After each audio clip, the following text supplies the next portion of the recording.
Türkmenistan'ın idare kärhanalarının yol başçıları boş iş yerleri, şolsanda işe alınan ve işten çıkarılan iş yerlerin sany barada özlerine gödöwçülük edýän döwlet idaralarına her ay hasabat berýärler. Gynançakda bu boş iş yerleri ilatyň iş bilen üçünçülük müdürlüklerinde yıllar boyu nowatda duran işsiz adamlara berilmeýär. İdaranyň yol başçıları iş orunlaryny satýarlar. Raýatlar şolsanda tejribeli hünärmenler islendik işe yerleşmek üçin müňlerçe dollar möçöründe para vermeli bolýarlar diýip ýurdun döwlet idaralarynyň birinde işleýän ýagdaýdan habarly çeşmämiz aýdýar. Adatlyk radiosynyň habarçylary Türkmenistanda korrupsiýa sebäpli işe yerleşip bilmedik raýatlaryň ençemeti bilen söhbetdeş bolup, soňky aýlarda ýurdun käbir pudoklaryna işe yerleşmek isleýän hünärmenlerden talap edilýän paranyň möçörüni anyklamagy başardylar.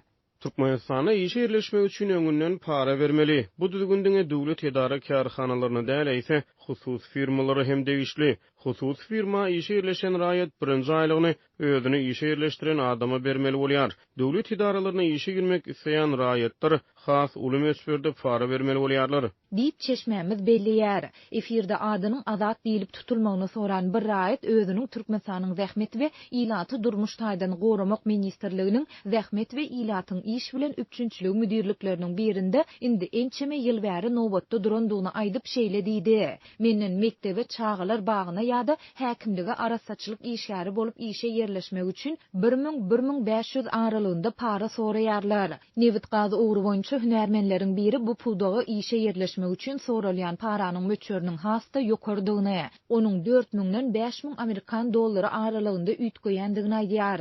Kanun goruýjy edaralary işe yerleşmek isleýän raýatlardan soralýan paranyň möçberi ýerejek wezifesine görä 5000 dollardan 50000 dollar üçin ýetip bilýär. Döwlet dukanlaryna uly möçberde puluň dolanşygy bolýanyny sebäpli bu dukanlaryň başlygy wezifesine işe yerleşmek isleýänlerden alınýan paranyň möçberi 10.000 dollardan 20.000 dollar aralygynda bolýar.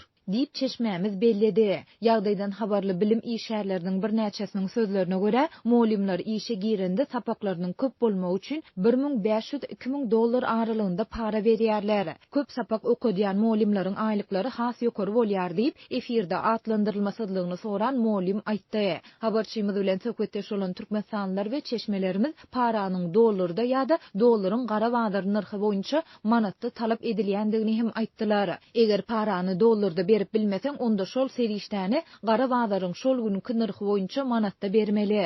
Para sebäpli köp adam işe yerleşip bilmeýär. Sebäbi olaryň parany bermäge puly ýok. Olaryň gündelik iýjek çöregi gaýgy diýip molim belledi. Adatlyk baýdylanlar barada türkmen häkimetlerinden şolsanda Türkmenistanyň zähmet we ilaty durmuştaýdan goramak, bilim we nevit gaz ministrliklerinden kommentari alyp bilmedi. Türkmenistanda korrupsiýanyň tas ähli pudoklarda giňden ýaýrandygy, raýatlaryň tam süpürji bolmakdan başlap tä ýokary wezipelere çenli islendik işe yerleşmek üçin para bermäge mejbur bolýandygy barada adatlyň habarçylary, türkmenstanlylar we garaşsyz neşirler ýygyderli habar berip gelýärler. Ýatlasak aprel aýynda adatlyň Balkan vilayatyna habarçylar bilen söhbetdeş bolan saglyk işgärleriniň ençemesi Türkmenbaşy şäherinde täze açylan hassahana işe yerleşmek üçin idaranyň ýol başçylarynyň müňlerçe dollar möçöründe para soraýandyklaryny gurrun berdiler. Adatlyň bu habaryndan soň ol ýeri Aşgabatdan ýörüýti derňi toparynyň iýberlendigi we birnäçe jogapkär adamyň şolsanda hassahanyň başlykmany Tahir Anytaganowyň tutsak edilendigi barada habar ýaýrady.